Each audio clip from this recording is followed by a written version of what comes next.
Monsieur le Président de l'Assemblée nationale, Monsieur le Président du Sénat, Monsieur le Premier ministre, honorables députés, Mesdames et Messieurs, je tiens à vous remercier pour avoir répondu nombreux à mon invitation. Et d'entrée de jeu, je peux dire que je suis rassuré quand je vois le nombre qui compose cette assistance, le nombre de députés. Ça veut dire que, nonobstant les mauvaises langues, nonobstant les prévisions ou les prophéties de malheur, l'union sacrée est bel et bien une et indivisible. Et ça, c'est grâce à vous. Je tiens à vous rendre hommage pour cela, comme je vous avais rendu hommage lorsque vous aviez réussi ce que le monde entier nous envie et qui doit rester dans l'histoire glorieuse de notre beau pays, c'est-à-dire ce changement pacifique, politique, qui s'est déroulé dans notre pays. Là où toutes les prévisions étaient pessimistes, vous avez réussi à démontrer que le changement était possible dans ce pays et de manière pacifique, sans heurts, sans coup de feu, sans effusion de sang. Ça, c'était le plus important, je vous le dois, et encore une fois, je vous réitère mes félicitations. Maintenant, le plus dur reste à faire, et c'est pour ça que je vous ai appelé. Je vous ai invité. Parce que, souvenez-vous, le 6 décembre, oui, je pense que c'était le 6 décembre de 2020, ou le 10, je ne sais plus mon discours, c'était le 6, hein, merci. J'avais lancé un appel au peuple congolais pour dire maintenant le travail commence. Évidemment, il fallait tout mettre en branle de manière constitutionnelle et de sorte que l'équipe qui allait démarrer, l'équipe de l'Union sacrée qui allait démarrer dans ce travail qui est programmé, soit dans les meilleures conditions possibles et ne souffre d'aucune contestation sur le plan juridique. C'est fait aujourd'hui et nous pouvons dire avec joie que Kisalu ekoki kobanda, Mosala ekoki kobanda, Kazi ekoki kobanda, quoi encore j'oublie comme langue là, Mujimu ekoki kobanda. Voilà.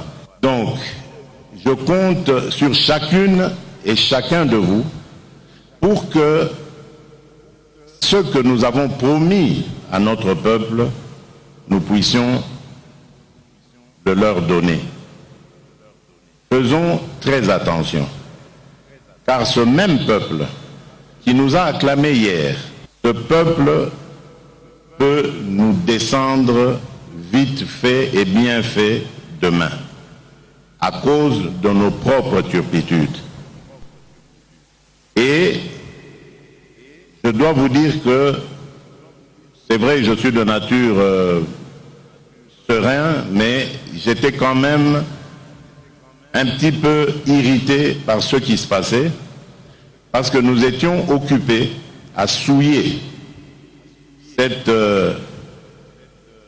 acte glorieux que nous venions d'accomplir quelques mois plus tôt. Mais Dieu merci, vous vous êtes repris, ce sont des incidents de parcours, on ne peut pas rester dessus, mais maintenant je voudrais envisager avec vous l'avenir. Et l'avenir, c'est déjà demain, avec l'investiture du gouvernement. J'ai ouï dire qu'il y avait certains mécontentements, que je peux comprendre. Mais mécontentements vis-à-vis de la composition du gouvernement, bien sûr. Mais dites-vous bien qu'à l'absolu, quoi qu'on fasse, tout le monde ne pouvait pas se retrouver dans ce gouvernement. Donc, quelque part, ces mécontentements ne se justifient plus à partir du moment où le gouvernement est en place. Des efforts ont été fournis pour que celui-ci soit le plus représentatif possible des souches socio-ethniques de notre pays. Mais malgré ça, on ne pourra quand même pas y arriver. Nous avons plus de 400 tribus dans ce pays, plus de 400 dialectes, et que sais-je encore. Donc ce n'est pas possible de créer ou de composer un gouvernement avec toutes les tendances socio-ethniques de notre pays. Ce n'est pas possible. Donc il nous faut être solidaires avec ceux qui sont là. Parce que ce n'est pas leur personne qu'il faut voir, c'est le travail qu'ils vont fournir. Et c'est de ce travail que nous avons besoin pour notre survie politique. Je suis convaincu que tous ici, vous caressez le rêve d'être réélus, de revenir après 2023 au Parlement ou au gouvernement ou que sais-je, ou même à la présidence, qui sait. Donc, je crois que tout cela passe par une discipline dans notre comportement, mais aussi par la solidarité. Ou nous croyons en ce que nous faisons, et nous le faisons, ou bien nous n'y croyons pas, mais alors, dans ce cas, il ne faut pas perdre du temps à faire croire à notre peuple que nous sommes à son service.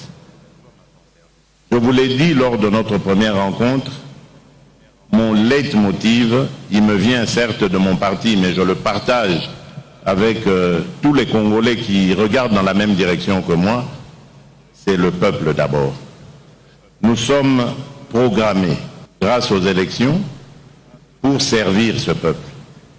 Et les signaux que nous avons émis récemment de tiraillement, de tension, qui peuvent être inhérentes à toute organisation humaine, étaient à la limite du négatif. Maintenant, qu'à cela ne tienne, corrigeons, rectifions le tir. Opérons autrement, faisons les choses autrement. Je disais donc que c'est déjà demain ce que nous devons faire, avec l'investiture du gouvernement. Et après demain, c'est immédiatement le travail qui doit commencer. Là, je suis bloqué pour prendre certaines décisions radicales par rapport à la situation au Grand Nord et à l'Est de notre pays. Et ces décisions vont être, comme je l'ai dit, radicales, mais j'ai besoin, conformément à la Constitution, que le gouvernement soit en place. Et si vous pensez que nous avons encore du temps à perdre par rapport à l'urgence qui guette le pays à l'Est, par rapport à la survie de nos compatriotes, alors perdez ce temps. Mais si vous pensez que nous devons agir dès maintenant et très rapidement, alors s'il vous plaît, donnez-moi ce gouvernement et vous allez voir le travail que nous allons faire. Par là, je veux vous dire que la priorité des priorités, c'est la guerre, les violences, les meurtres de nos compatriotes à l'est du pays et dans le Grand Nord. Nous devons tous, comme un seul homme, nous dresser contre ça. C'est pour ça que je vous tire vraiment mon chapeau lorsque vous vous êtes accaparé de ce problème au niveau du Parlement, de l'Assemblée nationale, que vous allez très bientôt mettre en place une commission qui va accompagner mon action, je dirais, dans cette lutte contre cet ennemi invisible, mais à la fois visible parce qu'on sait d'une certaine manière d'où vient cette hostilité. Donc mettons-nous ensemble et nous réussirons ce pari. Moi je crois qu'il est possible. Ça c'est la priorité des priorités. L'autre évidemment c'est l'amélioration des conditions de vie de nos concitoyens. Nous avons vu que depuis le mois d'octobre, où les réunions des conseils de ministres ont été suspendues, le pays a commencé à flotter au niveau économique et social. Nous avons eu un certain nombre de problèmes. Heureusement quand même que le gouvernement sortant était là, mais n'empêche, on sent que le manque d'un gouvernement investi des pouvoirs parlementaire, mais surtout de la confiance du peuple, a eu un impact immédiat sur notre économie. Et donc très vite, nous agirons, mieux ça vaudrait, parce qu'à ce moment-là, nous allons pouvoir faire face de manière régalienne à cette période de flottement. Et pour ça aussi, j'ai besoin que nous allions vite en besogne. Ce sont là les grands axes sur lesquels nous devons très vite embrayer si nous ne voulons pas récolter la colère de notre peuple, mais surtout si nous ne voulons pas que notre pays s'enfonce dans une sorte de crise à n'en pas finir.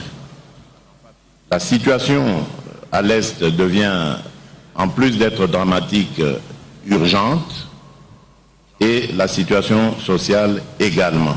Pour le reste, ce sera de la gestion quotidienne, et j'attends de vous le changement, car comme je vous l'ai dit, je ne viens pas avec des méthodes d'autorité morale, de dirigeants qui voudraient décider de tout. Je veux que chacun et chacune de vous puisse apporter sa pierre à l'édifice. Vous êtes des représentants de notre peuple. Et c'est grâce à vous que demain, si nous voulons renouveler cette aventure, nous allons gagner. Parce que vous devez briller, chacune et chacun d'entre vous, dans vos circonscriptions respectives. Voilà pourquoi, dès la fin de cette session de mars, il faut que chaque député retourne dans son fief. Le gouvernement devra faire un effort pour trouver à chacune et à chacun de vous un petit montant, un petit quelque chose qui pourrait l'aider à pouvoir faire son travail. À pouvoir faire son travail de député, de représentant du peuple dans sa circonscription. Il faut que vous nous rameniez en septembre des rapports circonstanciés sur les besoins réels et les attentes de nos populations. Cela est très important, parce que ça permettra à ceux qui gouvernent le pays de pouvoir mettre en œuvre une politique efficace, de savoir par rapport au programme qui va vous être présenté et que je vous demanderai d'adopter, quels sont les éléments ou les secteurs dans lesquels il faut encore fournir des efforts, les autres où on peut dire qu'ils sont satisfaisants, ainsi de suite. À côté de ça, il y a toute une série de réformes que nous attendons. La première étant celle du processus électoral, et je me réjouis de savoir que vous y travaillez déjà, vous vous y penchez, parce que je voudrais tordre le cou à ces spéculations bêtes et méchantes qui alimentent notre classe politique et qui consistent à dire que nous voulons éviter les élections en 2023. Regardez-moi bien, lisez sur mes lèvres, je vous le dis, je vous le confirme, il y aura bien élection en 2023. Je suis issu d'un moule dans lequel on m'a forgé pour les élections. Les élections sont le seul, pour nous, le seul thermomètre qui peut indiquer la bonne marche d'un pays. Il n'y en a pas d'autre.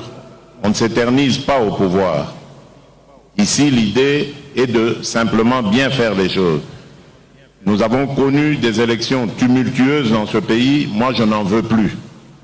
Je veux que si demain nous organisions des élections, il n'y ait plus de contestation.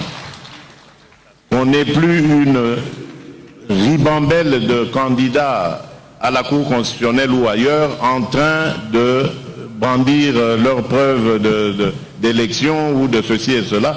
Ça ne va pas. Donc vous devez réfléchir à nous donner un processus électoral qui soit crédible, qui soit clair et qui puisse permettre à tous ceux qui seront élus et ceux qui ne le seront pas d'avoir la même lecture. Et pendant ce temps, en parallèle, le processus électoral va devoir continuer son bonhomme de chemin. En plus de cela, il y a eu ce fameux débat sur le recensement, l'identification de la population, mais ce n'est pas un prétexte, rassurez-vous, pour ne pas organiser des élections. J'ai parlé et rencontré plusieurs spécialistes en matière électorale qui m'ont dit et certifié qu'il y a moyen de faire ces deux choses de manière concomitante pour avancer. Nous avons besoin dans notre pays de savoir qui est congolais, qui ne l'est pas. Nous avons besoin dans notre pays de savoir combien de Congolais vivent dans notre pays, combien sont à l'étranger.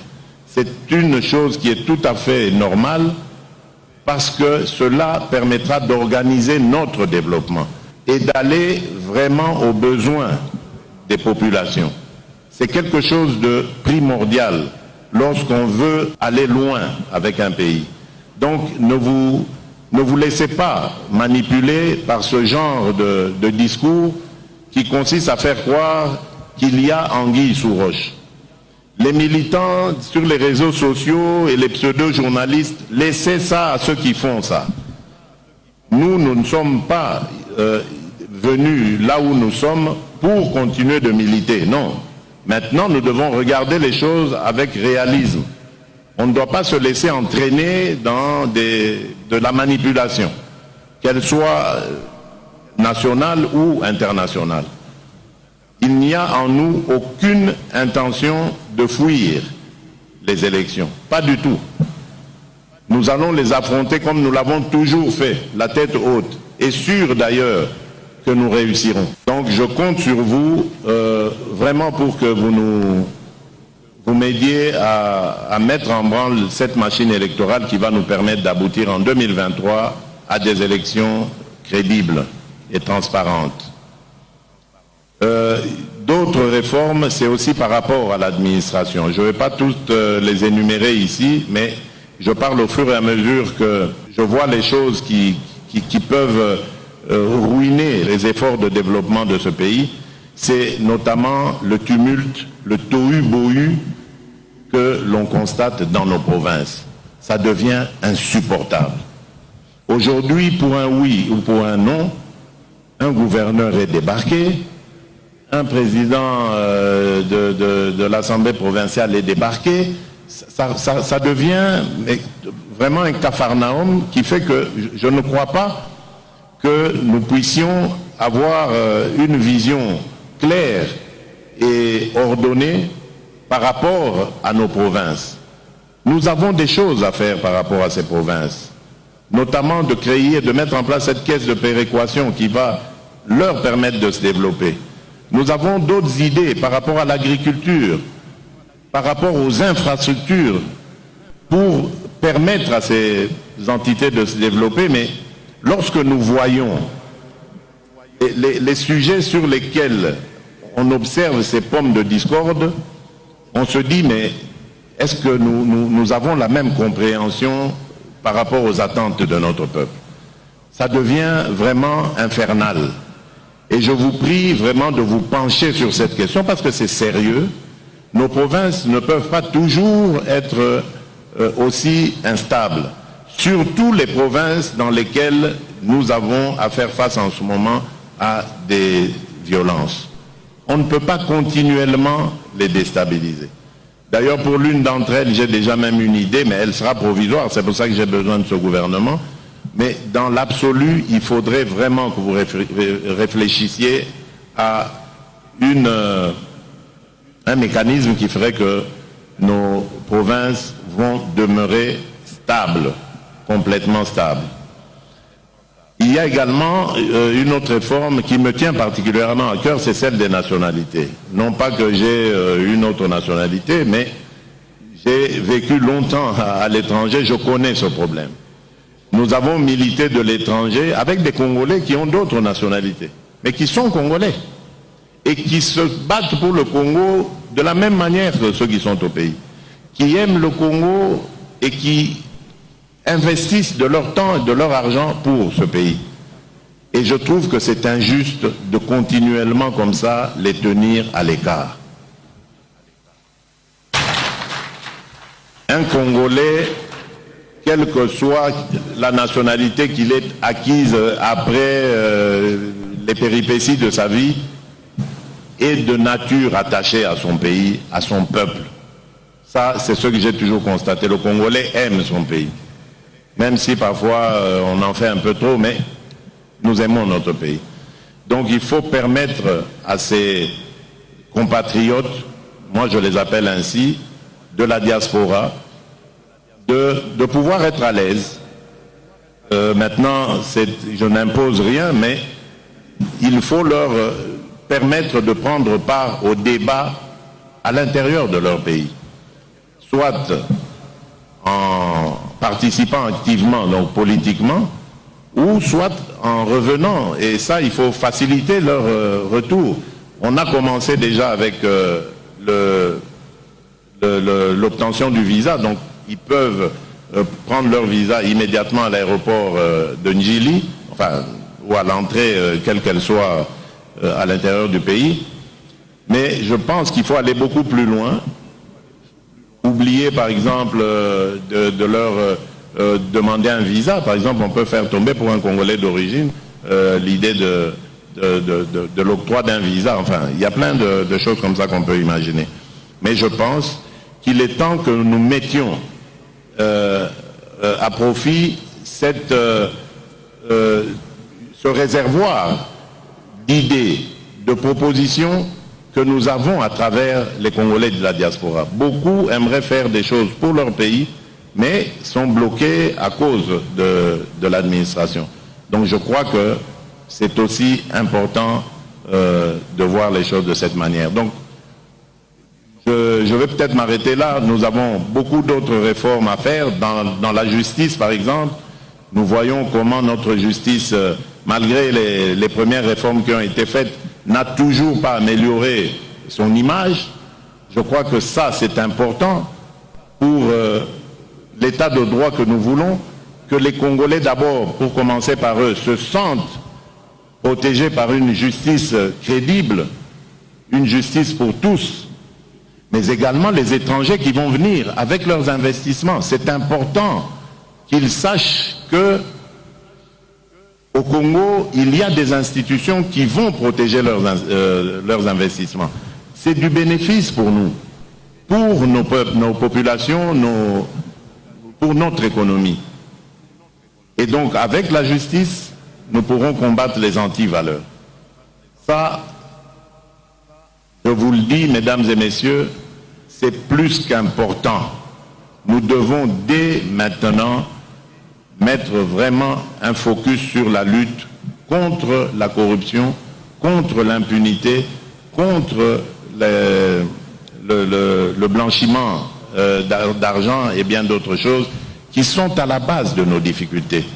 Le Congo est un pays riche, mes chers amis. Nous pouvons faire des miracles, vraiment des miracles dans les années qui viennent. Il ne faut pas attendre des générations, comme parfois je l'entends à Congo et Kobongalelo, tout c'est faux. Congo et Koki Kobongalelo.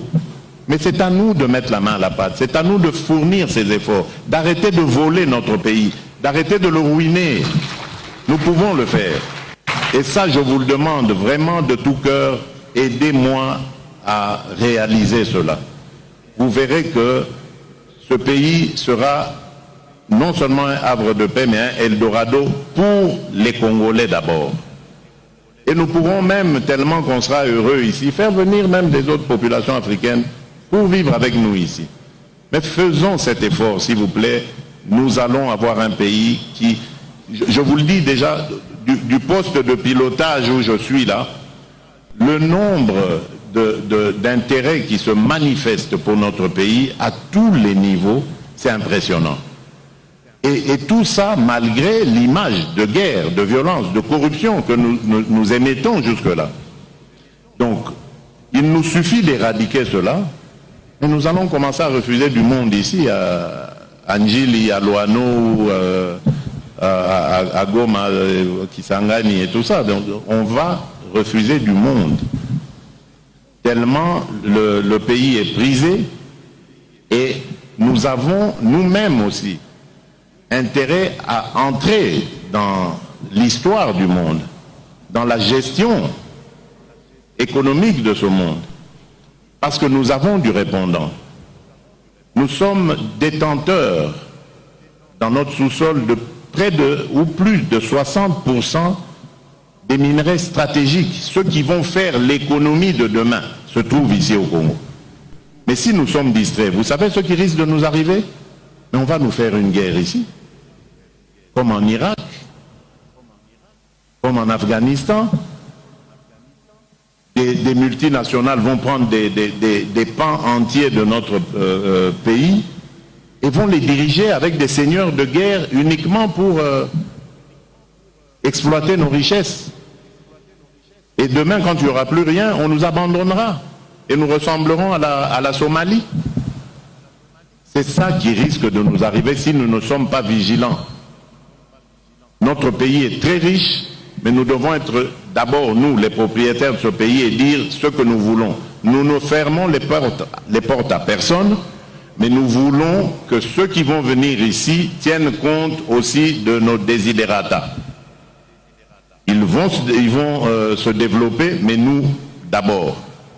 Nous allons développer le pays grâce à nos ressources et nous allons faire la joie de ces investisseurs qui pourront aussi à leur tour se retrouver. Mais tout ça demande de la concentration, du sérieux. Si nous ne faisons pas attention, comme je vous l'ai dit, on va nous diviser, on va nous séparer pour notre propre malheur. Et nous n'aurons que nos yeux pour pleurer. Et moi, ça ne m'a jamais traversé l'esprit comme scénario. Donc je ne suis pas prêt, c'est pour vous montrer la détermination que j'ai, je ne suis pas prêt à vivre un tel scénario. Je veux conduire mon pays de telle sorte que demain, après-demain, dans 100 ans, dans 1000 ans, tout le temps que ce pays, que ce monde sera monde, que le Congo reste uni, que les Congolaises et les Congolais vivent heureux dans leur pays, heureux et libres. Et ça, c'est possible, ça dépend que de nous. Parce que lorsqu'on vient déstabiliser un pays, on ne le fait pas directement de l'extérieur. On le fait grâce à des répondants que l'on trouve à l'intérieur. Et si nous ne faisons pas attention, nous restons distraits, moi j'appelle ça de la distraction, alors à ce moment-là, oui, on nous déstabilisera. Mais battons-nous parce qu'il n'est pas question qu'on vive cela. Je sais que vous aimez chacune et chacun d'entre vous là où il est ce pays. Vous y êtes attachés comme moi et je sais que je peux attendre de vous la même détermination pour garder ce pays uni et le développer pour le bonheur de nos populations. Voilà, mesdames et messieurs, je crois que j'ai fait le tour de la question. Je ne sais pas ce qui est prévu après mon allocution, à part le fait qu'il y a un repas et peut-être une belle musique pour agrémenter celui-ci. Mais je ne sais pas si, comme la fois passée, il y avait des personnes représentant des groupes qui seraient désignés pour parler. Mais qu'à cela ne tienne, je tiens simplement à vous souhaiter bon travail pour l'investiture de notre gouvernement. J'ai appris que vous avez reçu vos copies. Donc faites le travail de l'examen de ces copies. Et je vous félicite parce que j'ai entendu que lorsque le Premier ministre vous a reçu caucus par caucus, vous avez été très virulent dans vos analyses et c'est ça que j'attends de vous. Il faut ne ménager personne. Il faut agir dans l'intérêt de notre peuple. Ne ménager personne. lorsque vous voyez qu'il y a quelque chose qui ne va pas, interpellez. Faites votre travail. Moi, je vous encourage à cela. Il y a des députés qui m'ont écrit et je vous promets que je vous recevrai. Tout cela passera par le président de l'Assemblée nationale, bien entendu, parce que c'est par son truchement que j'avais reçu ces mémos. Je les recevrai, nous discuterons, il n'y a aucun problème. Je sais qu'il y a des députés qui sont déçus, dont les attentes ont été déçues. Je ne veux pas vous dire ici que je vous promets un poste ministériel parce que je n'en ai plus. Mais je ne veux que personne ne se sente abandonné, laissé en marge de cette action, de cette impulsion. Donc, on trouvera les voies et moyens pour que tout le monde soit dans la dynamique et que à chaque niveau qu'il ou elle se trouve, puisse apporter quelque chose à l'action de l'union sacrée de la nation. Encore une fois, merci. Je vous rappelle que le peuple attend de nous des résultats. Souvenez-vous du moment où nous avons créé cette union sacrée, du moment où il y a eu des changements à la tête des deux chambres, du moment où il y a eu la nomination du Premier ministre. Vous êtes des Congolais, vous étiez au Congo lorsque tout ça se passait, vous avez vu la joie qu'exprimait notre peuple, et donc cette joie est équivalente aux attentes qui sont celles de ce même peuple. Et ces attentes sont tellement pressantes que nous n'avons pas droit à l'erreur. Malheureusement, nous arrivons à un moment de l'histoire où notre peuple a tellement vu des choses, tellement entendu des déceptions et autres, qu'il ne nous donnera pas le droit à l'erreur. Donc, retroussons les manches, mettons-nous au travail, c'est ce que le peuple veut. Je vous remercie, que Dieu vous bénisse.